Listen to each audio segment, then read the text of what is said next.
28 निम्नलिखित में से कौन सा अवलोकन हमें यह निर्धारित करने में मदद करता है कि रासायनिक अभिक्रिया हुई है या नहीं। इट्स डी, ये सभी। अवस्था में परिवर्तन, गैस का उत्सर्जन, रंग का बदलना, ये रासायनिक अभिक्रिया के भौतिक गुण हैं जिनमें परिवर्तन होने पर हमें ज्ञात होता है कि किसी अभिक्रिया में परिवर्तन हुआ है या नहीं। इसके निर्धारण में मदद करते हैं क्योंकि रासायनिक अभिक्रिया में दो या दो से अधिक पदार्थ या तत्व एक दूसरे के संपर्क में आते हैं और उनमें परमाणुओं का पुनर्व्यवस्थापन होता है तथा इस प्रकार नए पदार्थ या यौगिक प्राप्त होते हैं, जैसे दूध से दही का बनना। निम्नलिखित में से कौन सा एक भौतिक परिवर्तन है? पानी का बर्फ में परिवर्तन, यही आ जाएगा। मानव में पाचन, मानव में श्वसन एंड दूध से दही जमना, ये रासायनिक परिवर्तन है। किसी पदार्थ में होने वाला ऐसा परिवर्तन जिसमें पदार्थ के रासायनिक गुण तो समान बने रहते हैं लेकिन पदार्थ के भौतिक गुण परिवर्तित हो जाते हैं, वह भौतिक परिवर्तन कहलाता है। जैसे पानी का बर्फ में परिवर्तन या बर्फ का पानी में परिवर्तन, शक्कर का पानी में घुलना, कांच का टूटना आदि। पदार्थ में होने वाला वह परिवर्तन जिसमें कोई नया पदार्थ बनता है जो मूल पदार्थ के रासायनिक व भौतिक गुणों से पूर्णतः भिन्न होता है। भौतिक परिवर्तन में अधिकांशतः रासायनिक गुण समान बने रहते हैं, उनमें परिवर्तन नहीं होता है। और रासायनिक में भौतिक और रासायनिक दोनों ही गुणों का परिवर्तन हो जाता है, जैसे लोहे पर जंग लगना, दूध से दही का बनना, लिक्विड से ये पेस्ट के फॉर्म में आ गया, एंड जो उसकी मॉलिक्यूलर स्टेट थी उसमें फॉर्म चेंज हो गया, फिजिकल स्टेट में चेंज हुआ। जो फोर्सेस थी, अट्रैक्शन था, बॉन्डिंग का, वो चेंज हुआ। निम्न में से कौन सा रासायनिक परिवर्तन का उदाहरण नहीं है? शरीर में भोजन का पाचन, एसिड के द्वारा होता है ये रासायनिक क्रिया। दूध का दही बनना, जल का जल वाष्प में परिवर्तन, ये उसका उड़ जाना, सी नहीं होगा। प्रकृति में भौतिक व रासायनिक परिवर्तन दोनों होता है, जैसे दूध से दही बनना, शरीर में भोजन का पाचन एवं लोहे में जंग लगना आदि रासायनिक परिवर्तन के उदाहरण हैं। जबकि जल का जल वाष्प में परिवर्तन वाष्पीकरण कहलाता है, यह भौतिक परिवर्तन के अंतर्गत आता है।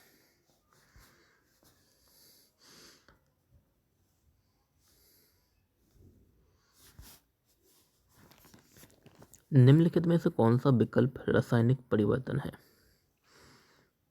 तो ये हो गया दूध का दही में परिवर्तित होना। शुष्क बर्फ का सब्लिमेशन, रेत का पानी में घुलना, घुलती नहीं है। चीनी का पानी में घुलना, ये भौतिक परिवर्तन है।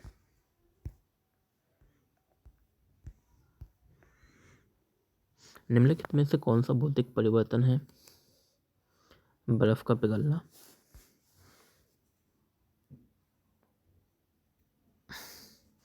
पदार्थ में होने वाला वह परिवर्तन जिसमें केवल उसकी भौतिक अवस्था में परिवर्तन होता है तथा उसके रासायनिक गुण में कोई परिवर्तन नहीं होता, वह भौतिक परिवर्तन कहलाता है। जैसे बर्फ का पिघलना, कांच का टूटना। द्रव्यमान संरक्षण का नियम, law of conservation of mass, कौन सा नियम कहता है कि रासायनिक अभिक्रिया में द्रव्यमान को ना तो उत्पन्न किया जा सकता है और ना ही नष्ट किया जा सकता है? तो द्रव्यमान का संरक्षण नियम यह कहता है जिसका प्रतिपादन फ्रांसीसी रसायनज्ञ एंटनी लैवोजियर ने किया था। द्रव्यमान संरक्षण के नियम के अनुसार किसी भी रासायनिक अभिक्रिया में द्रव्य को ना तो उत्पन्न किया जा सकता है और ना ही नष्ट किया जा सकता है, अर्थात एक रासायनिक अभिक्रिया में उत्पादों का द्रव्यमान अभिकारकों के द्रव्यमान के बराबर होता है। यानी कि किसी भी का जो मास है एंड जो एलिमेंट्स को हम केमिकल रिएक्शन के लिए ले रहे हैं, उसमें जो मॉलिक्यूल्स का मास है, एटम्स का मास, वो सेम ही रहेगा। ये ओनली लाइक एनर्जी, जैसे कि एनर्जी को ना तो नष्ट कर सकते हैं हम, ना हो की फॉर्म, ये हमेशा एक ही रहती है, ये बराबर ही रहेगा। संतुलित रासायनिक समीकरण के अनुरूप होता है द्रव्यमान संरक्षण का नियम। एक रासायनिक अभिक्रिया के दौरान अभिक्रियाओं और उत्पादों के द्रव्यमानों का योग अपरिवर्तित रहता है, इसे कहा जाता है द्रव्यमान संरक्षण का सिद्धांत, law of conservation of mass, द्रव्यमान के संरक्षण का नियम। एक अभिक्रिया के दौरान अभिकारकों और उत्पादों के रिएक्टेंट एंड प्रोडक्ट्स के का योग अपरिवर्तित रहता है। इसे द्रव्यमान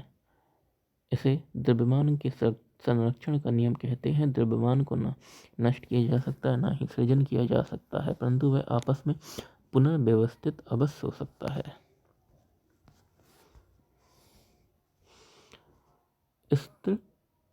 स्थिर अनुपात का नियम, लॉ ऑफ कांस्टेंट प्रोपोर्शंस। निम्नलिखित वैज्ञानिक में से किसने स्थिर अनुपात के नियम को प्रतिपादित किया? एंटोइन लेवोइज़ियर ने द्रव्यमान के संरक्षण का नियम दिया था, और ये जोसेफ प्राउस्ट थे जिन्होंने स्थिर अनुपात का नियम दिया। जोसेफ प्राउस्ट, जोसेफ, स्थिर यानी कि स्थिर रहने के लिए प्रो वर्जन आया जोसेफ का। इस नियम के अनुसार प्रत्येक रासायनिक यौगिक में उसके अवयवी तत्व द्रव्यमान के अनुसार सदैव एक निश्चित अनुपात में पाए जाते हैं, चाहे वह यौगिक किसी भी विधि से प्राप्त किया गया हो।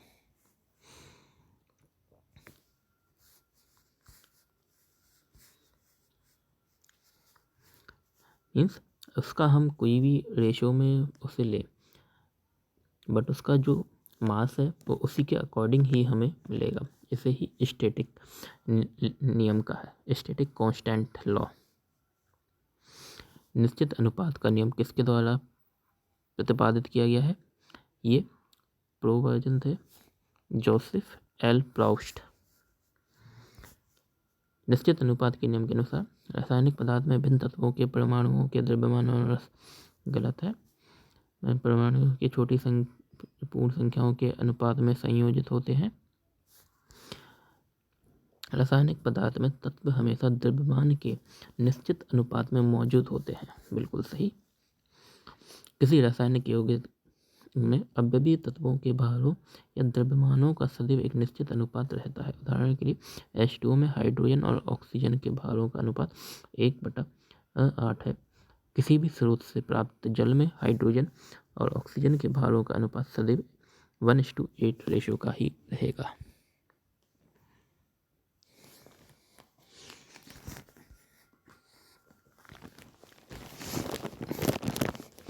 निम्नलिखित में से किस नियम के अनुसार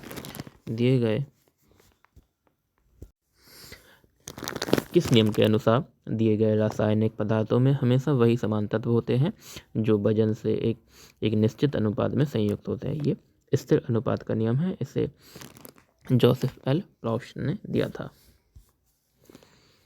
इसके अनुसार किसी रासायनिक यौगिक में उपस्थित अवयवी तत्वों के द्रव्यमानों का अनुपात सदैव अस्थिर और निश्चित रहता है, चाहे वह किसी भी माध्यम से प्राप्त किए जाए। जैसे 2A + Cl2 = 2 NaCl। यौगिक बनाने के लिए सोडियम के 23 ग्राम और क्लोरीन के 35.5 ग्राम एक निश्चित अनुपात में ही संयोग करेंगे, अर्थात अनुपात 23:35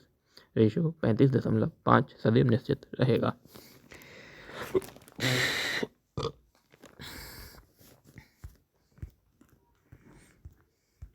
कार्बन डाइऑक्साइड के सभी नमूनों में 3:8 के रेशियो के द्रव्यमान अनुपात में कार्बन और ऑक्सीजन होती है। यह लगातार समानुपात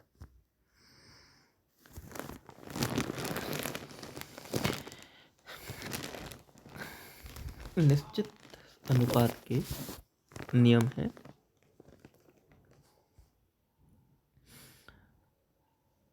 कार्बन का 3, ऑक्सीजन का 8, तो 3:8 के अनुपात में ही होगा। द्रव्यमान के आधार पर अमोनिया में नाइट्रोजन और हाइड्रोजन का निश्चित या स्थिर अनुपात ज्ञात कीजिए। तो नाइट्रोजन और NH3, अमोनिया का NH3, इसमें नाइट्रोजन और हाइड्रोजन का द्रव्यमान के आधार पर स्थिर या निश्चित अनुपात 14:3 होता है। यह एक तीक्ष्ण गंध वाली रंगहीन गैस है। यह जल में अति विलय होती है।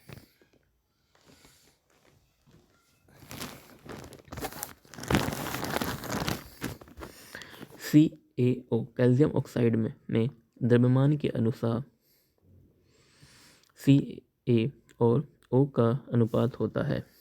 कैल्शियम 20 पर आता है, जिसका भार 40 होगा। ऑक्सीजन का एटॉमिक नंबर 8 और एटॉमिक वेट 16, जिसके अकॉर्डिंग 5:2 का रेशो बनेगा। पानी में हाइड्रोजन तथा ऑक्सीजन हमेशा 1:8 के रेशो में रहते हैं। हाइड्रोजन का वेट 2, ऑक्सीजन का 16, वेट हो गया 1:8।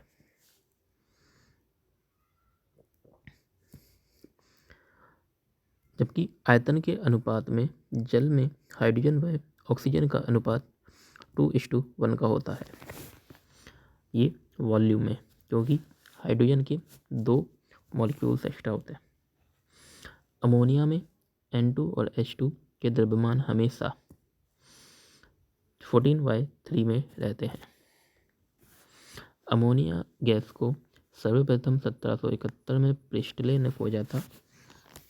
तो निश्चित अनुपात का नियम जोसेफ एल प्रॉस्ट-प्रोने एंड द्रव्यमान का संरक्षण का नियम लेवोनियर और प्रिस्टले ने अमोनिया। यह विभिन्न जीव जंतु, पेड़ पौधों के सड़ने व ज्वालामुखी पर्वतों से निकलने वाली राख में पाई जाती है। इसका उपयोग प्रतिकारक के रूप में आइस फैक्ट्री में रेयॉन बनाने में किया जाता है।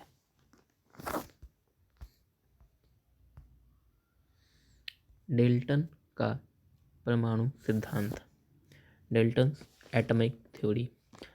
डाल्टन का सिद्धांत इस नियम पर आधारित था। रासायनिक संयोजन।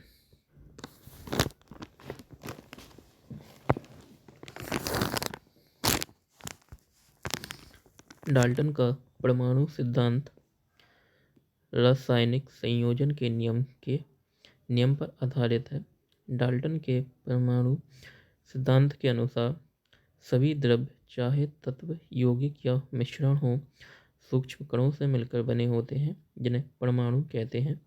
डाल्टन के परमाणु सिद्धांत के अनुसार परमाणु पदार्थ का अविभाज्य कण होता है। रासायनिक संयोजन के मुख्य रूप से 2 नियम हैं: द्रव्यमान संरक्षण का नियम और निश्चित अनुपात का नियम।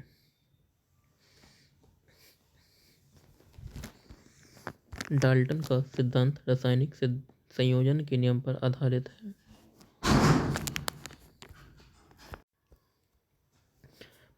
डाल्टन का परमाणु सिद्धांत किसके लिए एक स्पष्टीकरण है? यह द्रव्यमान संरक्षण और निश्चित अनुपात के नियम के लिए संरक्षण प्रदान करता है।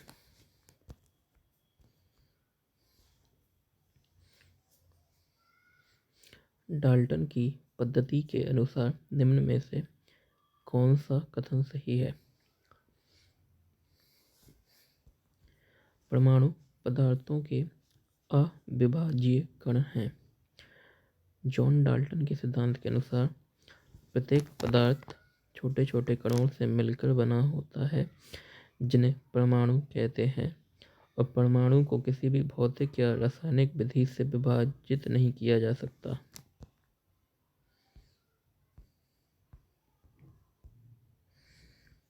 प्रत्येक तत्व अति सूक्ष्म अविभाज्य कणों से मिलकर बना होता है जिन्हें परमाणु कहते हैं। भिन्न भिन्न तत्वों के परमाणु के गुण भी भिन्न होते हैं। परमाणु अविनाशी होता है।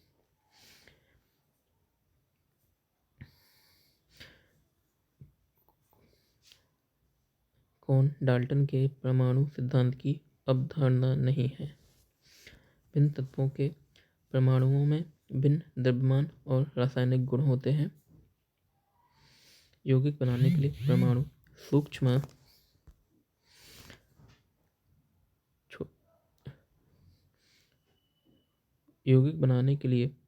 छोटी पूर्णांक संख्या के अनुपात में संयोजित होते हैं। परमाणु अदृश्य कण होते हैं जिन्हें रासायनिक अभिक्रिया में निर्मित या नष्ट नहीं किया जा सकता। सभी पदार्थ छोटे कणों से मिलकर होते हैं जिन्हें अणु कहा जाता है। डाल्टन के परमाणु सिद्धांत के अनुसार प्रत्येक पदार्थ छोटे छोटे कणों से मिलकर बना होता है जिन्हें परमाणु कहते हैं। परमाणु को किसी भी रासायनिक या भौतिक विधि से विभाजित नहीं किया जा सकता है, न ही इन्हें नष्ट किया जा सकता है। निम्नलिखित में से किसने परमाणु की अविभाज्यता के बारे में बताया है? John Dalton.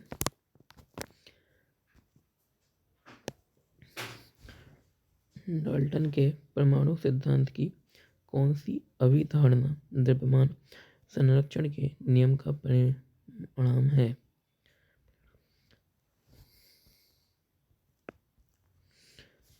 परमाणु अदृश्य कण हैं जो किसी रासायनिक अभिक्रिया से ना तो उत्पन्न किए जा सकते हैं और ना ही नष्ट किए जा सकते हैं।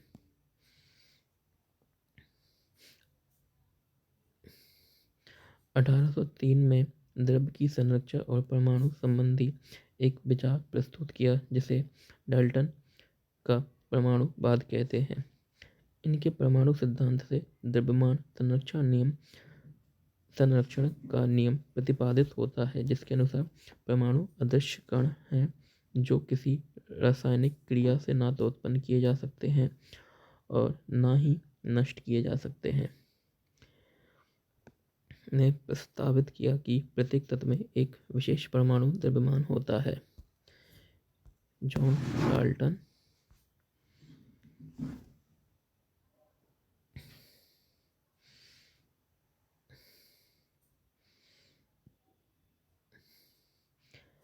किस वैज्ञानिक ने पदार्थ की प्रकृति के बारे में बुनियादी सिद्धांत प्रदान किया? जॉन डाल्टन ने पदार्थ की प्रकृति के बारे में बुनियादी सिद्धांत प्रदान किया। डाल्टन का यह सिद्धांत रासायनिक संयोजन के नियमों पर आधारित था। डाल्टन ने परमाणु सिद्धांत को द्रव्यमान संरक्षण के नियम और निश्चित अनुपात के नियम की युक्ति संगत व्याख्या की। परमाणु सिद्धांत की विवेचना निम्नवत है। सभी पदार्थ द्रव्य परमाणुओं से मिलकर बने हैं। पदार्थ के परमाणु अविभाज्य सूक्ष्मतम कण होते हैं जिन्हें किसी भी रासायनिक अभिक्रिया के द्वारा ना ही उत्पन्न किया जा सकता है ना ही नष्ट किया जा सकता है। परमाणुवाद की यह धारणा द्रव्यमान संरक्षण के नियम का परिणाम है। भिन्न भिन्न तत्वों के परमाणुओं के द्रव्यमान और रासायनिक गुण भिन्न भिन्न होते हैं। डाल्टन के परमाणुवाद की कौन सी अवधारणा द्रव्यमान संरक्षण के नियम का परिणाम है?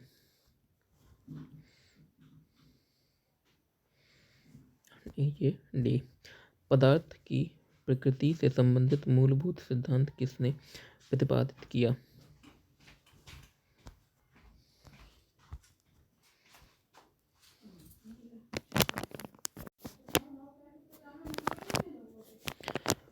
उस ब्रिटिश रसायनज्ञ का नाम बताइए जिसने द्रव्यमान संरक्षण और स्थिर अनुपात के सिद्धांत के विषय में अपना परमाणु सिद्धांत 1808 में प्रस्तुत किया, जो कि पदार्थ के अध्ययन में निर्णायक सिद्ध हुआ। ये जॉन डाल्टन थे।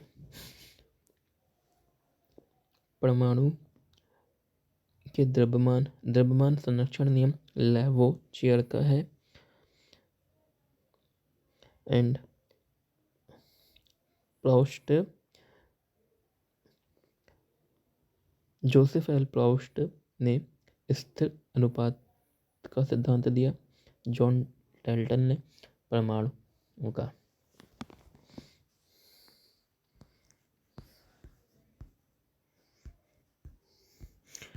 जॉन डाल्टन को परमाणु सिद्धांत का जनक माना जाता है। वह प्रसिद्ध ब्रिटिश रसायनज्ञ थे। 1808 में जॉन डाल्टन ने पहली बार द्रव्यमान में संरक्षण तथा स्थिर अनुपात से संबंधित द्रव्य का परमाणु सिद्धांत प्रस्तुत किया। इसमें परमाणु को पदार्थ का मूल कण माना गया।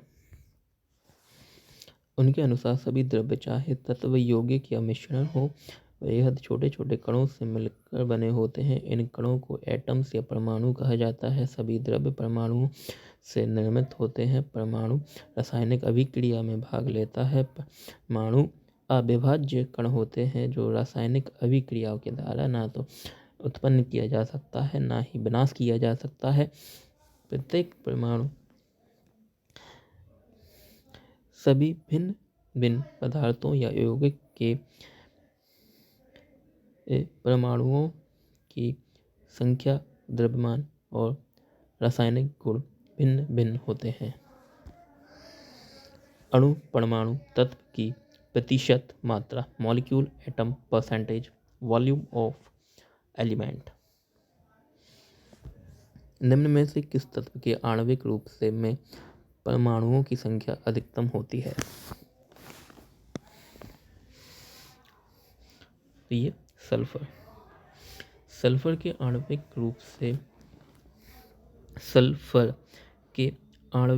रूप से में 8 परमाणु होते हैं, जबकि फास्फोरस में 4 आर्गन और नियोन अक्रिय गैसें हैं जो कि अपने एक परमाणुविक अवस्था में ही स्वतंत्र अवस्था में रह सकते हैं। अतः सल्फर में उसके आणविक रूप में सर्वाधिक परमाणुओं की संख्या है। Al2SO4 एल्यूमिनियम सल्फेट में ऑक्सीजन का प्रतिशत क्या है? Al के 2 परमाणुओं का द्रव्यमान। एल्यूमिनियम का वेट होता है 26.98 जो कि 54 अप्रॉक्स हुआ। सल्फर के 3 परमाणुओं का द्रव्यमान 32 × 3 होगा यानी कि 96 अप्रॉक्स, और ऑक्सीजन के 12 परमाणुओं का द्रव्यमान 16 × 12 दैट इज 192। सो हमें ऑक्सीजन का फाइंड करना है। टोटल ये हुआ 342। 192 को 342 से डिवाइड करने दे हम, ये 56.12 आ गया।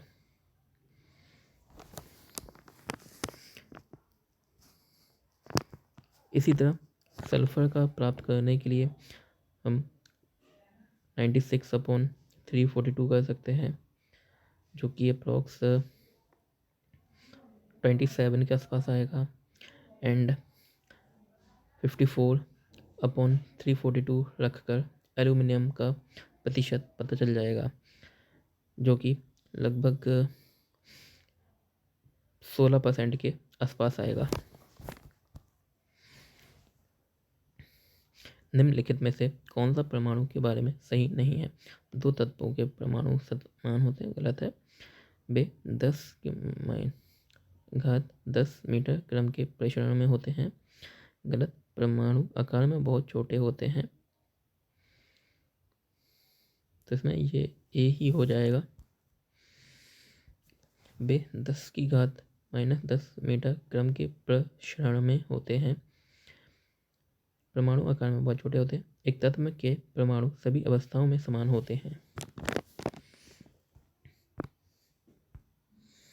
शब्द परमाणु को किसने खोजा? ये डेमोक्रिटस थे। परमाणु शब्द का सर्वप्रथम प्रयोग ग्रीक दार्शनिक डेमोक्रिटस ने किया था, जिसका अर्थ होता है जिसे तोड़ा ना जा सके। परमाणु एटम रसायन विज्ञान में तत्व का वह छोटा भाग है जो किसी भी रासायनिक अभिक्रिया में भाग ले सकता है, परंतु वह स्वतंत्र अवस्था में नहीं रह सकता। परमाणु का निर्माण प्रोटॉन, न्यूट्रॉन और इलेक्ट्रॉन से मिलकर होता है। परमाणुओं का आकार अति सूक्ष्म व द्रव्यमान बहुत कम होता है। परमाणु रासायनिक रूप से जुड़कर अणु बन जाते हैं। 2 या 2 से अधिक एक ही प्रकार के अथवा अलग अलग प्रकार के तत्वों के परमाणु आपस में मजबूत रासायनिक बंधों द्वारा जुड़कर अणु का निर्माण करते हैं। एक ही तत्व या विभिन्न तत्वों के परमाणु मिलकर बनाते हैं अणु। एक ही तत्व या अलग अलग तत्वों के परमाणु एक साथ मिलकर अणु बनाते हैं। जल के कितने अणु कॉपर सल्फेट के एक अणु में उपस्थित होते हैं? तो कॉपर सल्फेट एक अकार्बनिक यौगिक है जिसका रासायनिक सूत्र CuSO4.5H2O है। इसे क्यूप्रिक सल्फेट भी कहते हैं। कॉपर सल्फेट के एक अणु में जल के 5 अणु होते हैं।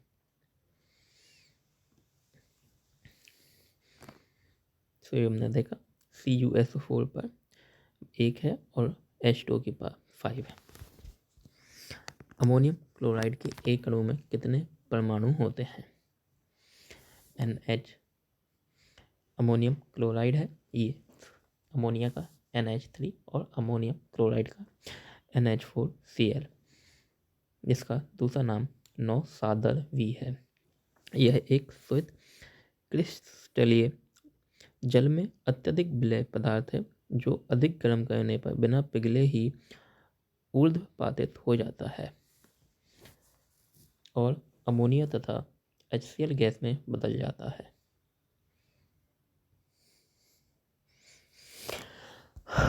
NH4Cl = NH3 and HCl।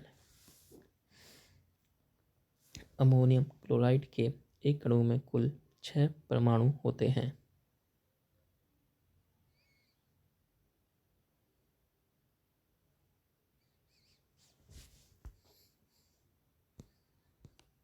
मानक ताप और दाब पर 7.5 ग्राम गैस 5.6 लीटर आयतन लेती है।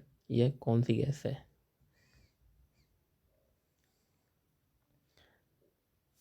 तो यहाँ पर कार्बन, नाइट्रोजन, ऑक्सीजन का वेट, एटॉमिक वेट 12, 14, 16 दिया है।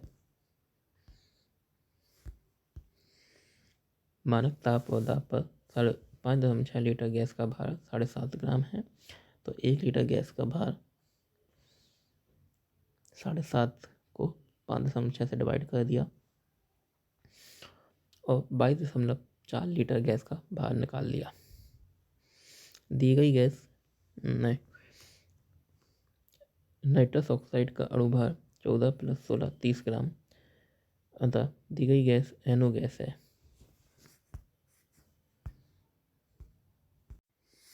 निम्न में से किस यौगिक में सबसे अधिक परमाणु होते हैं? HNO2 4, H2SO4 में 7, CO2 3 में 3, CaOH होल ट्वाइस में 4 और एक 5। तो सबसे ज़्यादा हुए 7 H2SO4। जितने भी एलिमेंट्स के नेम लिखे हैं यहाँ पर, उसमें जो भी पावर है उसको C से मल्टीप्लाई कर दो एंड सभी को ऐड करके हमें एटम्स का नंबर मिल जाएगा। सल्फ्यूरिक एसिड H2SO4 में 7 परमाणु है। कैल्शियम का परमाणु द्रव्यमान, कैल्शियम 20 पर होता है, इसका एटॉमिक वेट 40 है। आवर्त सारणी के द्वितीय समूह का तत्व है। कैल्शियम का रासायनिक चिन्ह Ca, परमाणु संख्या 20 तथा परमाणु भार द्रव्यमान 40.08 है। इस रासायनिक तत्व की खोज सन 1808 में सर हम्फ्री डेवी ने किया था। चूना पत्थर कैल्शियम का महत्वपूर्ण खनिज स्रोत है। यह अपने शुद्ध रूप में चमकीले रंग का होता है। 1808 में ही जॉन डाल्टन ने अपना परमाणु सिद्धांत दिया था। 1808 में ही कैल्शियम की खोज जो है, जो कि हम्फ्री डेवी ने की थी। फ्री में मिलता है चूना, डेवी, इसलिए हम्फ्री डेवी ने खोज की। NH4NO3 में नाइट्रोजन का प्रतिशत कितना है? तो सभी का वेट निकाल लें हम पहले। NH4NO3 में N का द्रव्यमान, ये नाइट्रोजन 7 पर होता है, 2 बार आया तो इसका भार हो गया ये 28, और यहाँ पर हाइड्रोजन का 4, ऑक्सीजन का 16 × 3, नाइट्रोजन 2 बार आया, 2 बार 14 लिख दिया, टोटल हुआ ये 80। 80 से डिवाइड करने पर लगभग ये आ गया 3.5, 35%। CO2 में कार्बन की प्रतिशत मात्रा कितनी है? कार्बन 6 पे होता है, वेट 12, टोटल हो गया ये 16 दूनी 32 और 12 44, 44 का भाग 12 को 44 से डिवाइड करने पर ये 30 से तो कम ही होगा, तो 27.3%। H2SO4 में उपस्थित हाइड्रोजन की प्रतिशतता क्या है?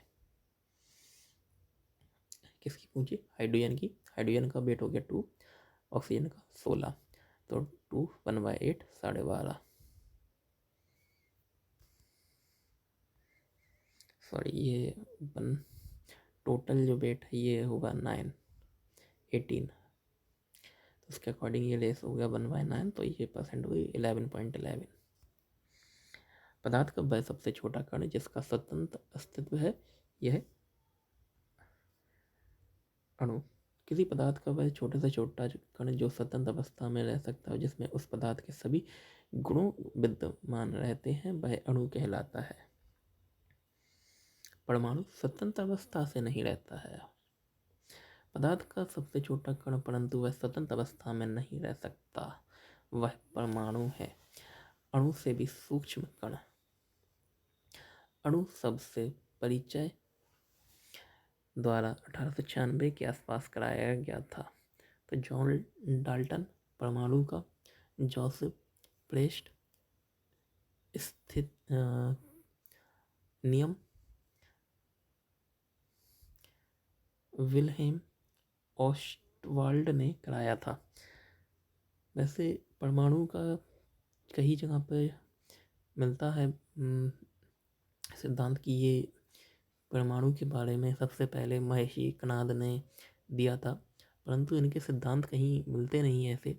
और जो थ्योरीज हमारी बनाई है ये ब्रिटिश के द्वारा ही बनाई गई हैं, जिसने खुद को ही बड़े चढ़कर बताया है। अणु किसी तत्व अथवा यौगिक का वह सूक्ष्मतम कण होता है जो सामान्य दशाओं में स्वतंत्र रह सकता है। यह उस पदार्थ के सभी गुण धर्मों को प्रदर्शित करता है। अणु शब्द सन 1896 में ऑस्टवाल्ड ने दिया था। किसी यौगिक की सबसे छोटी संभव इकाई को क्या कहते हैं? यह अणु होती है। H के 2 परमाणु से मिलकर एक अणु बनता है। NaCl 2 अलग अलग परमाणु से मिलकर बना है। अणु का गठन करने वाले परमाणुओं की संख्या को इसके परमाणुकता के रूप में जाना जाता है। किसी अणु संरचना में प्रयुक्त होने वाले परमाणुओं की संख्या को उस अणु की परमाणुकता कहते हैं। अर्थात अणु का गठन करने वाले परमाणुओं की संख्या की इसके परमाणुकता के रूप में जाना जाता है। जैसे ऑक्सीजन के अणु O2 की परमाणुकता 2 है। अणु शब्द किसने प्रतिपादित किया?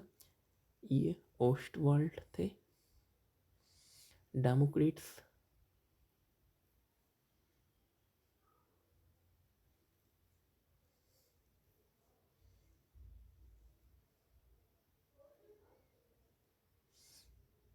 एक ऑप्शन में डिपेंड करता है, ये डेमोक्रिट्स दिया है या ओस्टवाल्ड।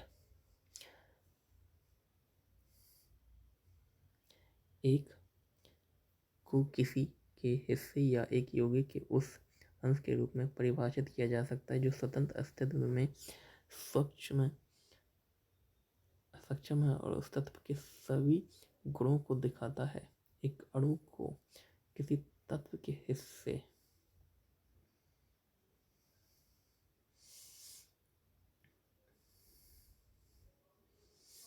के उस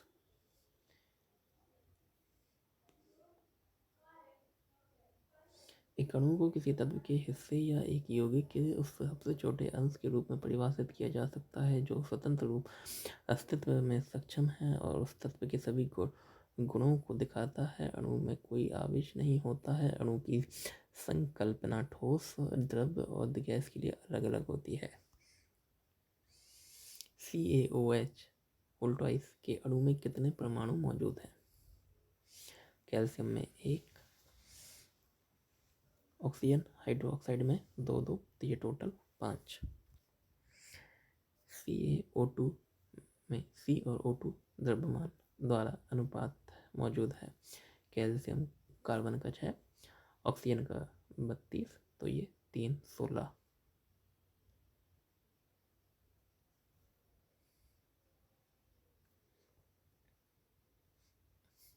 द्रव्यमान 2 × O का द्रव्यमान संख्या 16 का ये 32, 12 या 3, 8। अणु का गठन कर